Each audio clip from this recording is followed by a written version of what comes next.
गुरु महाराज की यहाँ सूक्ष्म उपस्थिति है। साथ ही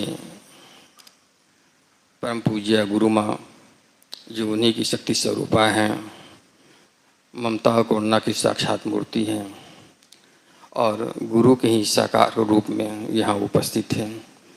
इन दोनों के पावन श्री चरण कमलों में हमारा सहृदय बारंबार नमन है।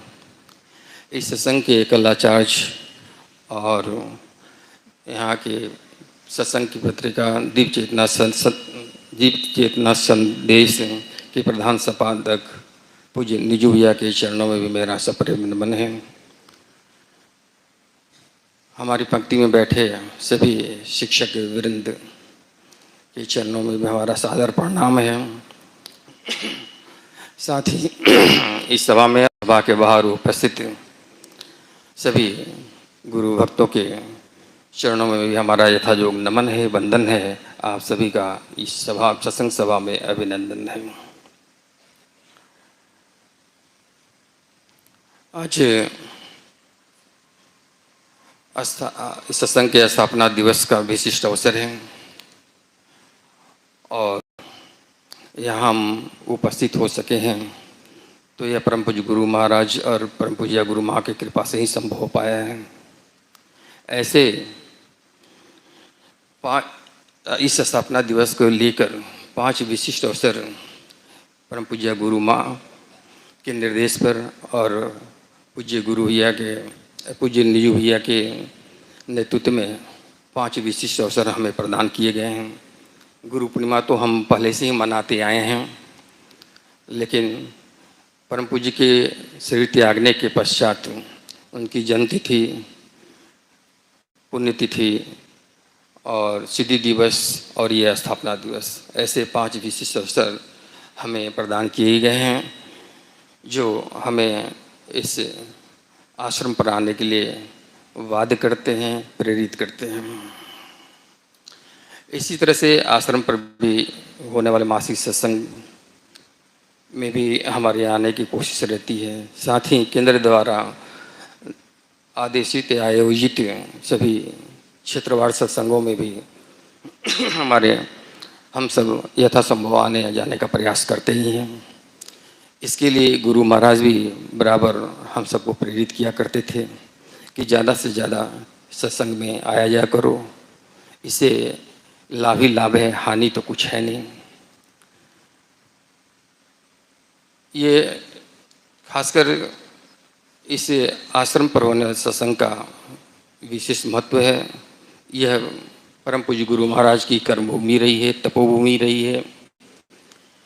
यहीं से परम पूज्य गुरु महाराज ने नए सत्संग के स्थापना की और यहीं से इस सत्संग के पत्रिका भी निकलनी शुरू हुई। बहुत सी पुस्तकें परम पूज्य ने यहीं रची और यहाँ के चप्पे चप्पे में उनका चरण पड़ा हुआ है और वो सभी कण कण यहाँ का ऊर्जावान है। इसलिए जब कभी भी हम यहाँ गुरु आश्रम पर आते हैं तो पूरी ऊर्जा से, उनकी ऊर्जा से हम भर जाते हैं। संसार में जो रहने से, संघर्ष करने से जो शिथिलता आ जाती है, यहाँ आकर फिर से हम पूरी शक्ति से भर जाते हैं और फिर जब वो वापस संसार में जाते हैं तो वो शक्ति, ऊर्जा हमारे सांसारिक संघर्ष में उपयोगी साबित होती है और हम नित्य सांसारिक और आध्यात्मिक जीवन में सफलता के नए झंडे गाड़ते चले जाते हैं। सत्संग में वैसे भी सत्संग के अध्यात्म के आत्मा की गुरु के संदेश और उनके वाक्य ही सुनाए जाते हैं, जिसे हमारा फिर से एक तरह से वो गुरु की वाणी याद आ जाती है। यहाँ गुरु और शिष्य के संबंधों को ही व्याख्यायित किया जाता है, जहाँ आकर हम शिष्यत्व की परिभाषा भी परिचित हो पाते हैं, जिसका अर्थ ही उस अवस्था से है जहाँ शिष्य के अंतर में गुरु का ज्ञान स्वतः ही उतरने लगता है और उसकी रहनी सहनी सब कुछ गुरु के जैसा ही होने लगता है। फिर उसे देखकर गुरु की ही याद आने लगती है। उसके उदारतापूर्ण व्यवहार से गुरु की उदारता हमारे स्मरण में आने लगता है। आज कृष्ण जन्माष्टमी है, तो ऐसे अवसर पर भगवान कृष्ण द्वारा गाई गई गीता में भी शिष्यत्व को बहुत अच्छे ढंग से दर्शाया गया है, जहाँ अर्जुन भगवान कृष्ण से शिष्यत्व प्रदान करने की प्रार्थना करते हुए कहते हैं कि प्रभु, हम तो आपके शिष्य हैं। अभी मैं इस अवस्था में हूँ जब मैं कोई निश्चय नहीं कर पा रहा हूँ कि मैं करूँ तो क्या करूँ। अब मैं आपके शरण में हूँ। अब आप ही निर्देश करें, जो उचित हो उसे स्पष्ट कहें। यहाँ परम पूज्य कहते हैं कि अर्जुन मुख से कहता तो है कि हम आपके शिष्य हैं और आप हमारे गुरु हैं, पर अंतर में वह सखा का ही भाव रखे हुए है और सोचता है कि ये कहेंगे भी तो वही कहेंगे जो हम चाहते हैं। यानी उसके अंदर गुरु का भाव अभी प्रकट हुआ नहीं है, गुरु जैसी निष्ठा उसके अंदर अभी आई नहीं है, उनके प्रति पूर्ण श्रद्धा अभी उत्पन्न हुआ नहीं है और इस तरह से शिष्यत्व के मार्ग पर वह अभी चला ही नहीं है। या यूँ कहें कि शिष्यत्व की योग्यता और पात्रता अभी उसके अंदर नहीं आ पाई है। तभी तो सभी संत और शास्त्र कहते हैं कि गुरु का प्राथमिक कर्तव्य ही होता है शिष्य में श्रद्धा का उत्पन्न करना, क्योंकि बिना श्रद्धा के शिष्यत्व के मार्ग पर एक पग भी चला नहीं जा सकता। ये श्रद्धा ही है जो साधना का मूल होता है। लेकिन ये भी सत्य है कि इससे मार्ग पर अपने बलबूते आगे नहीं बढ़ा जा सकता। जब गुरु की कृपा होती है तभी यह संभव हो पाता है। वैसे भी गुरु बाहर नहीं होते हैं, वो हमारे अंदर ही होते हैं। जब शिष्य की आत्मसत्ता उन्हें स्वीकार कर लेती है तब वो अंतर में रहकर हमारे अंदर जो कुछ बहुत सा भरा पड़ा रहता है, जो विकार हमारे अंदर अपना स्थान बनाए रहते हैं, उन सब की वो सफाई करते हैं और हमें शुद्ध और बुद्ध बना देते हैं। तब उन्हीं का ज्ञान हमारे अंदर में प्रविष्ट होकर बाहर दिखाई पड़ने लगता है, सुनाई पड़ने लगता है। इसमें गुरु द्वारा उत्पन्न किए गए श्रद्धा का ही मुख्य भूमिका होती है। इसीलिए भगवान श्री कृष्ण भी कहते हैं कि श्रद्धावान लभते ज्ञानम, अर्थात जो श्रद्धा रखता है वही ज्ञान भी प्राप्त कर सकता है। इससे जुड़ा एक प्रसंग आता है कि हजरत मोहम्मद साहब अपने बहुत से शिष्यों के साथ सदा घिरे रहते थे। उनमें से कुछ ऐसे भी शिष्य थे जो उनके काफ़ी घनिष्ठ थे और उनके साथ सदा रहा करते थे। तो ऐसे शिष्यों को भी ये मुगालता बना रहता था कि हम ही को सबसे ज़्यादा मानते हैं, हम ही को श्रेष्ठ समझते हैं और वो जाते समय अपना खिरका हम ही दे के जाएंगे। सूफी मत में खिरका गुरु के पहने हुए वस्त्र, पुराने वस्त्र को कहते हैं, जिसे वो जाने के समय में शरीर त्याग के बाद अपने किसी प्रमुख शिष्य को दे के जाता है और ऐसे शिष्य को बहुत भाग्यशाली समझा जाता है। लेकिन एक दिन ऐसा हुआ कि हजरत मोहम्मद साहब ने अपने सभी घनिष्ठ शिष्यों को बुलाया और उनसे कहा कि अमुक देश में अमुक जगह पर अमुक व्यक्ति रहता है। हमारे शरीर त्याग करने के पश्चात तुम लोग ऐसा करना कि उसे जाके वहाँ मिलना और मेरा खिरका उसे देना और उसे कहना कि परम हजरत साहब ने कहा है कि वह सबकी भलाई के लिए प्रार्थना कर दें। अब सोचें कि वह शिष्य किस अवस्था को प्राप्त होगा जिसके लिए गुरु कहते हैं कि वो औरों की भलाई के लिए प्रार्थना करें। अब ये सुनकर उनके जितने भी घनिष्ठ शिष्य थे वे अचंभित होते हैं, हर्षचकित होते हैं, क्योंकि कभी वे उस शिष्य को जिनके बारे में वो कह रहे होते हैं, कभी उन्होंने आश्रम पर कभी उनको दर्शन करने आते देखा नहीं है, कभी उनके बारे में गुरु से चर्चा सुनी नहीं। फिर ये कौन सा ऐसा शिष्य है जिसे गुरु इतनी प्रधानता दे रहे हैं। और जब गुरु शरीर त्याग करते हैं, हजरत मोहम्मद साहब का शरीरांत होता है, तो उसके कुछ दिनों के बाद वे लोग उस स्थान पर जाते हैं और उस व्यक्ति से मिलते हैं, और मिलते ही उनसे प्रश्न करते हैं कि क्या आप कभी गुरु दर्शन के लिए गए थे। तो वो व्यक्ति कहते हैं कि नहीं, आप लोग बड़े भाग्यशाली हैं जो उनके साथ रहे, उनका दर्शन का सौभाग्य आपको प्राप्त होता रहा, पर मेरा दुर्भाग्य रहा कि मैं कभी उनके दर्शन को नहीं जा पाया। फिर वो अचानक प्रश्न करते हैं कि क्या आप लोग बता सकते हैं कि अमुक युद्ध में उनका एक दांत शहीद हो गया था, वो दांत कौन सा है।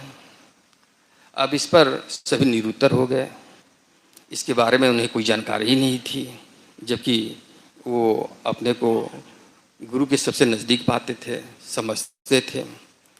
तब वो व्यक्ति अपना मुंह खोलता है और एक निश्चित जगह को दिखाता है कि यही वो दांत है जो उस युद्ध में शहीद हो गया था। फिर मैंने भी वही दांत अपना तोड़ दिया, और तब से उन्हीं की याद में और उन्हीं की चिंतन में लगातार रहा, जिससे मैं उन्हीं के तदरूप होते चला गया। सचमुच वो शिष्य बड़ा भाग्यशाली है जिसके बारे में गुरु कहते हैं कि हम तो तुम्हारे लिए ही आए हैं। ऐसा शिष्य उस गुरु के समान अवस्था को ही प्राप्त हो जाता है। तभी तो कहा जाता है कि गुरु मिलिया तब जानिए, मिटे मोह संताप, हर्ष शोक व्यापे नहीं, तब गुरु आप ही आप। गुरु के ज्ञान के प्रकाश से जब हृदय प्रकाशित होता है तो शिष्य के अज्ञान रूपी अंधकार भाग खड़ा होता है और उसके सारे मोह संताप मिट जाते हैं। हर्ष शोक आदि द्वंद्व कभी उसे व्यापते नहीं हैं और वह एक समय गुरु के समान ही हो जाता है। जैसे एक जलते हुए दीपक से स्पर्श पाकर दूसरा दीपक भी जल उठता है, प्रज्वलित हो जाता है और उसी के समान प्रकाश बिखेरने लगता है और उन्हीं के समान दिखने लगता है। गुरु उस माता की तरह है जो अपनी प्राण ऊर्जा प्रवाहित कर शिष्य के अंदर में शक्ति संचारित कर देता है और उसके शक्ति से वो फिर सदा ऊर्जावान बना रहता है, उसे एक नया जन्म प्राप्त हो जाता है। गुरु और शिष्य के संबंध को इसीलिए एक निराला संबंध कहा गया है, जिसका काट कहीं दुनिया के किसी और संबंध में नहीं पाया जाता। इसीलिए गुरु की जब कृपा होती है तभी शिष्य की आत्मिक उन्नति हो पाती है। कहते हैं कि मनुष्य का आध्यात्मिक उन्नति इन मुक्त आत्माओं यानी गुरुओं से ही है। वे उस प्रथम दीप की तरह हैं जिससे अन्य दीप जलाए जाते हैं।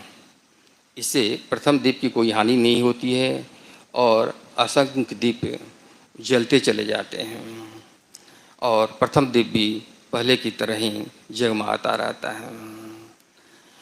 ये गुरु ही हैं जो शिष्य को ऐसे भवसागर से पार उतारने वाले हैं। उनकी ज्ञान की नौका ही के सहारे ही शिष्य इस भावनाओं के सागर यानी भावनाओं के सागर भवसागर से पार उतर पाता है। दरअसल शिष्य मुख से कहकर नहीं बना जाता, बल्कि एक अवस्था है जहाँ शिष्य अपना अस्तित्व गुरु में मिलाकर एक हो जाता है और यहाँ पे कोई भी बनावटीपन, कोई भी दिखावा काम नहीं करता, क्योंकि गुरु अंतर्यामी होते हैं, वो पारखी होते हैं और अंतर की बात उन पर प्रकट हो ही जाता है। इसके लिए आवश्यक होता है कि हम अपने को खाली कर रहे हैं, ठीक उसी तरह से उस बंसी की तरह, उस मुरली की तरह जो अंदर से खाली होती है और इसी वजह से उसे वही राग निकलता है जो बजाने वाला बजाता है। इसी प्रकार से जब गुरु पूर्ण रूप से समर्पित होकर अपने को खाली कर लेता है तो उसके मुख से भी वही गुरु राग बजने लगता है, गुरु के वाक्य निकलने लगते हैं, गुरु के संदेश प्रसारित होने लगते हैं और इस तरह से वह गुरुमुक्ता के योग्यता को प्राप्त कर अपने गुरु के दिए हुए लक्ष्य को एक समय प्राप्त कर ही लेता है। लेकिन जहाँ तक बंसी की बात है यानी मुरली की बात है, वो अपने निर्माण के दरमियान निर्माता के द्वारा किए गए हर प्रहार को सहन करता है। उनके द्वारा पता नहीं कितनी क्रियाओं से गुजरना पड़ता है। जैसे अपने बाँस के उस बाँस से उसे अलग होना पड़ता है, जिससे बाँस में वो कोपल की अवस्था में होता है, उसी अवस्था में उसे उस बाँस से अलग कर दिया जाता है। भिन्न भिन्न प्रकार से उसे फिर सुखाया जाता है और कई तरह से छिलना करके उसे नए रूप दिया जाता है और गर्म सलाखों से फिर उसमें छेद किया जाता है जगह जगह और उसके अंदर के भाग को खोखला करके उसे खाली कर दिया जाता है। तब जाके वह उस स्वर को निकालने लगता है जो बजाने वाला चाहता है। लेकिन हम शिष्यों में वैसी बात नहीं पाई जाती है। गुरु की हर सीख पर, गुरु की हर छोटी मोटी प्रताड़ना पर, हमारे सुधार के लिए गुरु द्वारा किए गए हल्का फुल्के कठोरता के व्यवहार पर भी हमारा मन, बुद्धि, चित्त और अहंकार क्षुब्ध हो उठता है और वो हमारे भावभंगिमा से भी पता चलने लगता है, हमारे व्यवहार में भी दृष्टिगोचर होने लगता है, जिससे हमारा पतन होने लगता है और उस पर भी रही सी कसर तब पूरी हो जाती है जब अज्ञान और अविद्या रूपी माया अपने माया से ग्रसित कर हमें इतना नीचे गिरा देती है कि फिर वहाँ से उबरना संभव नहीं हो पाता है। तो हमें गुरु के शक्ति पर विश्वास करना चाहिए, क्योंकि ऐसी अवस्था में चूँकि गुरु शक्ति का भंडार होता है और उसमें अपार क्षमता होती है। जब भी इस अवस्था में आने पर शिष्य पूर्ण समर्पित होकर उन्हें असहाय अवस्था में पूरे खाली होकर पुकारता है, तब वो अपनी पूरी ऊर्जा से उसे ऊर्जान्वित करते हैं और फिर उसके कोटि कोटि जन्मों की खामियों को, उसके पापों को फिर क्षण में ही समाप्त कर देते हैं। तभी तो कहा गया है कि सन्मुख हो ही जीव मोहि जबहि, कोटि जन्म अघन ना सही तबहि। तो ये गुरु की महिमा है और गुरु शिष्य के संबंध यानी शिष्यत्व का परम पूज्य द्वारा प्रकाश भी डाला गया है। आइए परम पूज्य गुरु महाराज से और परम पूज्य गुरु माँ से हम प्रार्थना करें कि हे प्रभु, हे माँ, आप हम पर कृपा करें कि आपके ज्ञान प्रकाश से हमारा हृदय सदा प्रकाशित हो और हम आपके प्रति पूर्ण श्रद्धा से सदा पूरित हो जाएं। गुरु मुक्ता के योग्यता को हम प्राप्त कर जाएं और शिष्यत्व के मार्ग पर हम पूर्ण श्रद्धा से आगे बढ़ते चले जाएं। आपकी इच्छा, हमारी इच्छा आपकी इच्छा में लय हो जाए और आपके इच्छानुकूल जीवन जीते हुए एक दिन आप ही में रहकर आप ही को प्राप्त हो जाए। ओम शांति।